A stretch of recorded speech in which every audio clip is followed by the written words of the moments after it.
Hello, good people out there in YouTube land. As you all know by now, those of you who've seen my channel, I'm a big fan of the Beatles. And right now I'm in the middle of recording myself covering all of the Beatles songs from A to Y.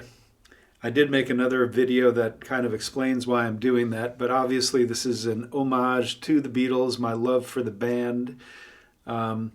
And it's kind of a journey that I've decided to go on. I call it Climbing Beatles Mountain, where every day for the last almost 2 months now, I've been recording at least 3 songs, usually in the morning after I have breakfast. So I'm just becoming intimately familiar once again with each song in its nuances, the chord progressions, the lyrics. Many of them I've performed, in all the years that I've been playing music. I've been playing Beatles songs, so I probably know a quarter to a third of them already, and some of them I perform quite frequently, but others I'm encountering as a performer for the first time. So it's been quite an adventure, and as always happy to hear people's comments, to read people's comments about the songs and what they mean to others. But I want to talk about something today, something that's been on my mind lately, because first of all, there's been a lot of re-releases of albums lately, and there's been a lot of discussion of the Beatles and the Post-Beatles. So the Beatles after they broke up around 1970 and went in their own directions. I have a few albums in my own personal collection of the members of the Beatles after they broke up and what they did as artists, recording artists, following their breakup in 1970. So I want to kind of use those as a talking point. And I guess the funny title for this little ad hoc impromptu talk I'm giving today is why I don't cover the Post-Beatles much. I have a lot of Beatles songs in my repertoire, as you know. I love to perform Beatles songs, but I don't really do much with their post-Beatles songs. I keep saying post-Beatles because the word solo doesn't quite fit because, none of them were complete solo artists, although they're often called that. They went on and they formed other bands, they formed other collaborations, they worked with other musicians. And I think that's the chief point that I want to make today, is that their collaborations with other musicians, no matter how fine they were, never really matched up to their collaborations with each other as the Beatles. And I should also add their collaboration with George Martin, especially as their producer. I don't think that I'm the only one to hold this opinion. I think there are quite a few people who share this opinion, and I think it's and there's a lot of reasons for why the Beatles post-Beatles efforts never really matched up to their achievements as the Beatles. I guess the first thing you could say, and this is true with almost all musicians, certainly pop musicians, is that they tend to do their best work when they're young. There's the energy, the energy and the spontaneity of youth, the new ideas. They're immersed in a certain musical environment that they're just emerging from as young musicians, and they're taking that forward. Whereas I think older musicians just don't have those qualities. I don't want to, riff against older musicians. Being an older musician myself, I'm in my 50s now. I think it's great for musicians to play all their lives, as long as they still have as long as their hands can still manipulate an instrument, as long as their voices can still continue to sing. I mean, look at Bob Dylan, look at Paul McCartney today, all these David Gilmour. all of these great artists who emerged out of the 1960s, my parents' generation, and they're still performing live today and still knocking it out of the park. So I don't want to diss older performers. There's a reason why Paul McCartney himself continues to play old Beatles songs and has done so throughout his post-Beatles career. And it's not just that the fans demand it, but I think that he recognizes himself that he did his best quality work back when he was a Beatle. I think there's no doubt about that. I'm not, and again, I'm not dissing Paul McCartney's post-Beatles achievements. I want to talk about that. But I think he himself would agree that his best achievements were with the Beatles. There was something, you could say it was magical. So people often use the word magical when talking about the Beatles. And there was something, I guess, just beyond explanation about their chemical makeup as a band and what they accomplished in that time. It had, I think, the ingredients are quite obvious. Again, their exuberant youth, the environment that they came out of, the world historical moment when they arrived on the scene in the 1960s was such a special moment in the history of music, never to be seen again. So there are all those elements, but I think it's it's clear to me, and I think many other fans of the Beatles, that when they worked together as a team, and I'm talking about, John, Paul, George, and Ringo. I'm not talking about the earlier Beatles. That's another story, or any other configurations. I'm just talking about those four, John, Paul, George, and Ringo, as a team. And again, adding to that equation, George Martin as the producer, I think they did their best work. There are academic studies on the collaboration of the Beatles. One I can recommend is by Thomas Brothers. Maybe I'll grab the book and show you in a bit. There are some definite reasons why they were able to come together in the recording studio to perform almost kind of miraculous songs that we haven't seen in the world of popular music since. And so, the first thing I would say is that just compared to what they achieved as a band, their later works, when they went off in their own directions, just don't achieve that level of magic. I'm just going to say magic. There are some great albums that they made post-Beatles. There's some wonderful songs that they made, but they never quite matched up to what they achieved as a team, as a group, as a band.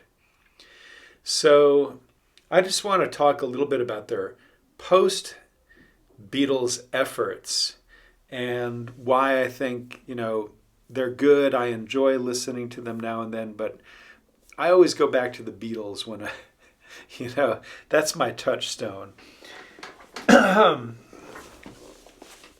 So, first of all, John Lennon, when he went off with Yoko Ono, got married to Yoko Ono, became her partner in all sorts of collaborations, including musical collaborations.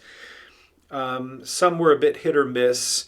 I think of all the Beatles, Lennon's post-Beatles work is probably the most solid in terms of its just the quality of the songs that he wrote, that he himself wrote. So I'm not talking about so much his collaborations with Yoko Ono or others, but just himself as a songwriter, but also as a singer, as an artist. I think that he probably did the best work of all the Beatles in the 1970s. So, for example, I didn't have this album growing up. I didn't really collect post-Beatles albums. I think I had I had a couple, but I think they belonged to my parents, and I'll get back to that. But I don't think I had any John Lennon albums. Certainly heard him on the radio quite a lot.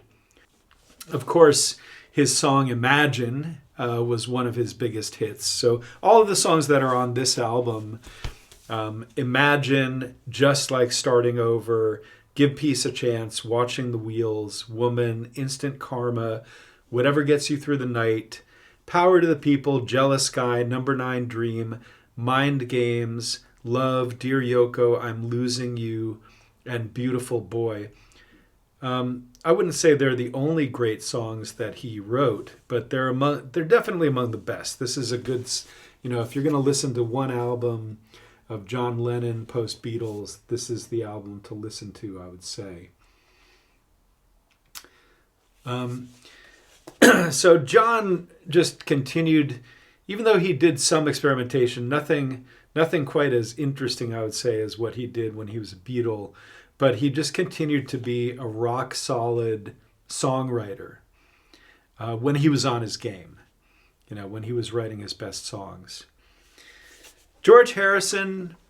So George Harrison was the Beatle who I think was really chomping at the bit to go off and have his own solo career, because at that point, at the end of the Beatles, 1969, 1970, he was really taking off as a songwriter, and he was, obviously tired of being in the shadow of the other Beatles, namely Paul and John, and being under their songwriting umbrella. He had always been able to get one or two songs onto an album, and we are far the better for that. I think his songs are by and large quite good quality, especially towards the end of the Beatles when he was writing Something and Here Comes the Sun on the Abbey Road albums. But even before that, some of his earlier songs are real gems. And he had his own approach to songwriting, which I think was a little different to John and Paul. And obviously the stamp of his own personality and his own interests in the spiritual world and so forth really contributed to his songwriting efforts. So when the Beatles broke up, this album came out, All Things Must Pass, this super album of George songs, some of which are still, among his most famous songs. I'm not going to read all the names of all the songs here, but, why not? Side 1, I'd Have You Anytime, My Sweet Lord, Wah Wah, Isn't It a Pity?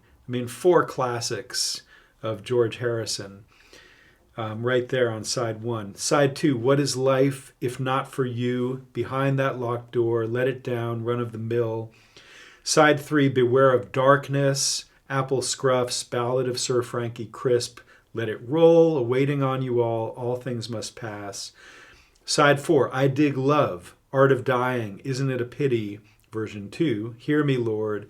Side 5, Out of the Blue, It's Johnny's Birthday, Plug Me In. Side 6, I Remember Jeep, Thanks for the Pepperoni. So what a rich collection of songs. Some of them are still among my favorites of George Harrison. I can't say I'm familiar with all the songs on this album. I don't think that I've listened to it religiously over the years, but I do like to put it on now and then, especially like the first 2 sides. But I also love the song Beware of Darkness. And then there was his connection to Bob Dylan. I think of all the Beatles, George Harrison became the closest to Bob Dylan, both, maybe intellectually, spiritually, and also in terms of his friendship and their collaborations together. So, If Not For You.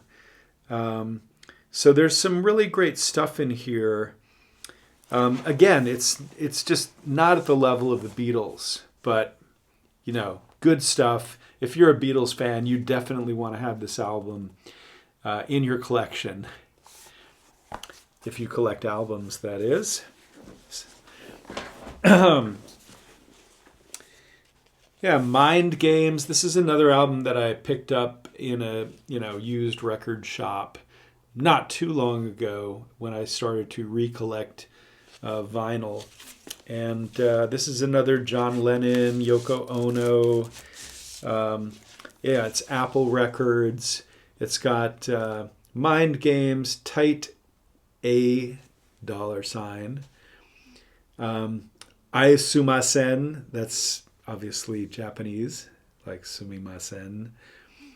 One Day at a Time, Bring On the Lucy, Newtopian International Anthem. So this is kind of more experimental stuff. I'll stop reading the songs, but a little more experimental, a little more out there. John and Yoko, as you can see here, what a big influence she was on his life and on his mind and his artistic endeavors during that period in the 1970s.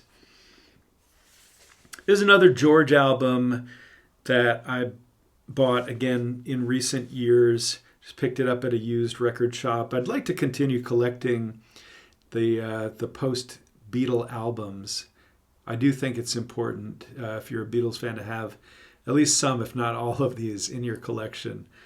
And this one was pretty good. I remember, I don't think that I had been familiar with any of these songs. Woman, Don't You Cry for Me, Dear One, Beautiful Girl, this song, See Yourself, It's What You Value, True Love, Pure Smoky, Crackerbox Palace, Learning How to Love You. I mean, I think Crackerbox Palace is probably the most well-known of these songs. Probably not as good an album, certainly not as good as All Things Must Pass. Not among his best, but I enjoyed it. $4.99, not a bad price. Okay, now we're getting to Paul. And, of all the Beatles, obviously Paul has been the most prolific in his post-Beatles career in terms of the songs he has written, the albums he's produced, all the other productions and endeavors he's been involved in.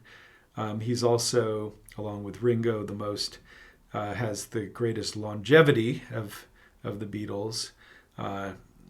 We all know of John's terrible, tragic death, and in 1980, which obviously cut short what was still a very lively and active recording career. We're lucky to have his last songs that he did for the Double Fantasy album. But let's talk about Paul.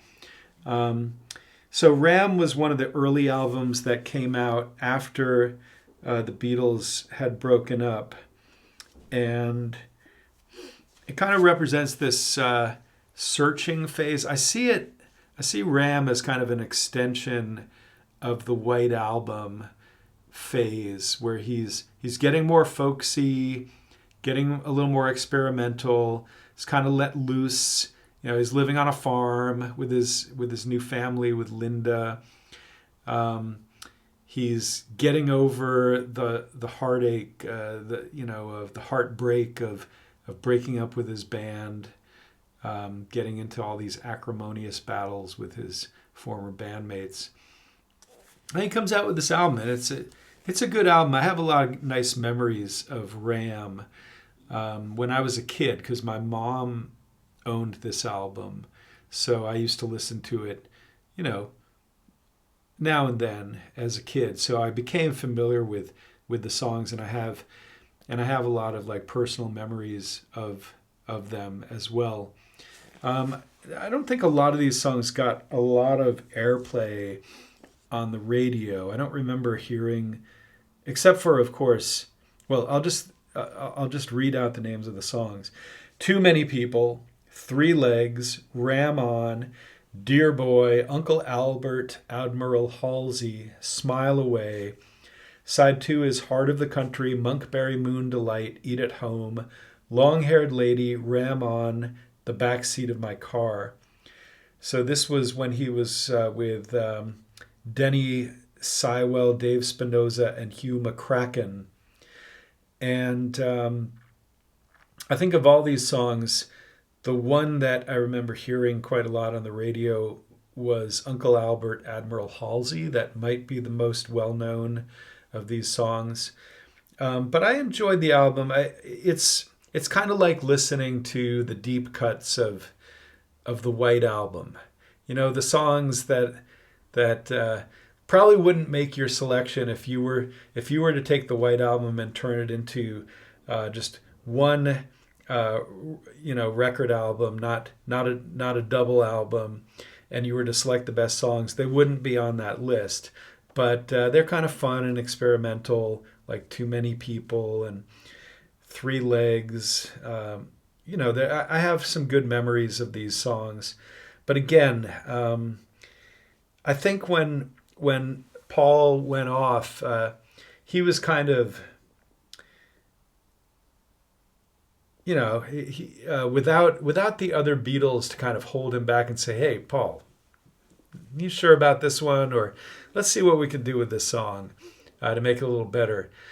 He wasn't working with musicians who were at the same caliber. Let's just put it that way, or who had the ability to kind of hold him back and say, let's try something else. So I think a lot of his output post-Beatles is kind of hit or miss. Again, some phenomenal songs in Paul McCartney's post-Beatle song list over the many decades that he has continued to write songs, but just not the overall quality of what he produced, of what he wrote and made during the Beatles. That's the point that I'm making here. So, and even you can see the art, the kind of homemade art. Even the album cover is nowhere near as wonderful as the Beatles covers. That's fun. It's a fun kind of late hippie era kind of album cover, but it doesn't really match up to Sgt. Pepper's or Abbey Road. So, and that's true of a lot of the post-Beatles album covers. So the album art itself is kind of sometimes you can read the book by the cover. Venus and Mars, another fine post-Beatles McCartney album. His band Wings.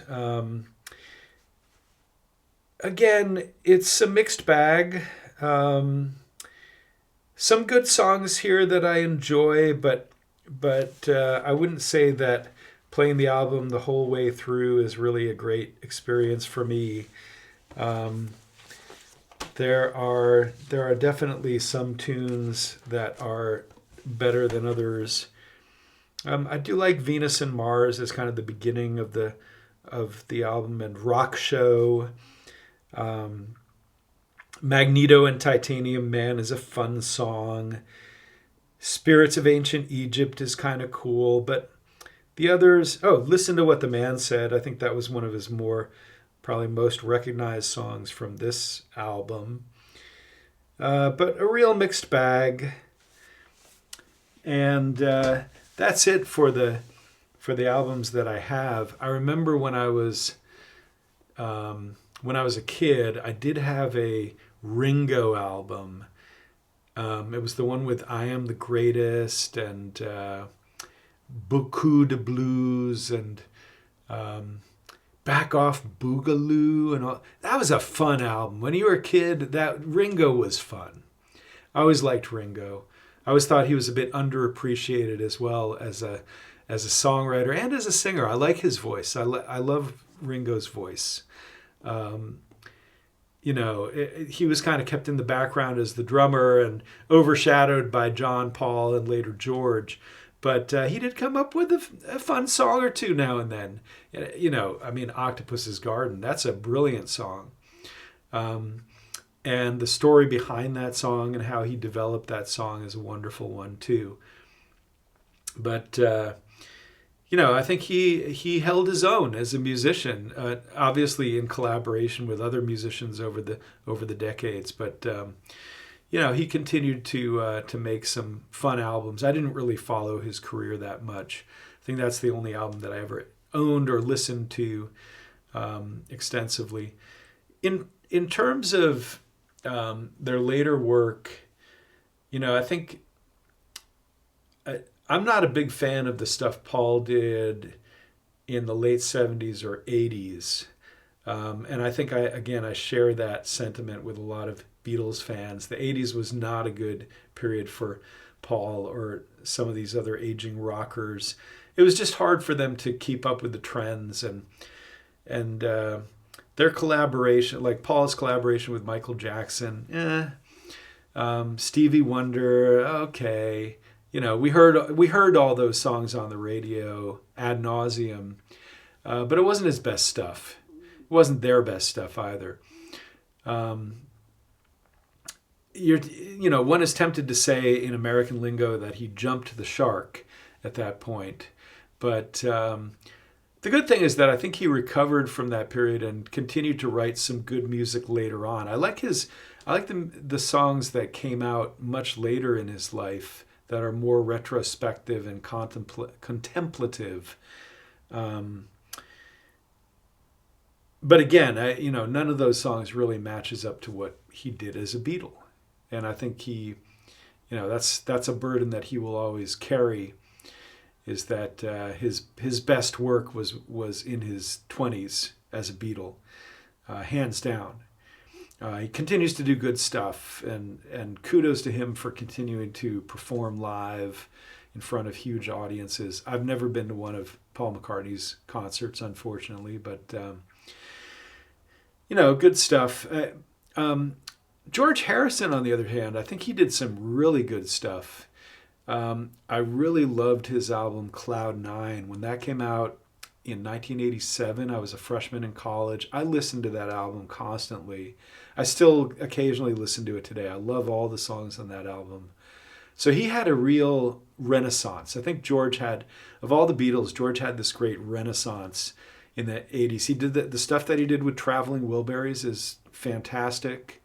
That he was able to collaborate as an equal partner with all those other phenomenal, Tom Petty, Roy Orbison, Bob Dylan, Jeff Lynne. What an incredible moment that was. And then his last album, Brainwashed, that was also fantastic. I also like some of his other stuff from the 70s, his song Give Me Love, Living in the Material World, that album. So I think George continued to do some good stuff. And of course, when they got together to reconstruct these songs that John had written before he was murdered, that was a fun moment too. I remember, at the time that the doc film series came out on television in the mid 1990s, and the anthology albums with all their, all the demos and outtakes and everything. That was fantastic. And then their two songs, Real Love and what's the other one, Free as a Bird. I really enjoyed those songs, and I, as I've said in the past, I do feel that those are true Beatles songs. Those are true collaborations. I feel a little differently about Now and Then, the song that just came out last year. Just because, George had passed away and we don't really have his magic on that recording the way we do with Free as a Bird or Real Love. I mean, just the solos, George solos alone, make those songs soar.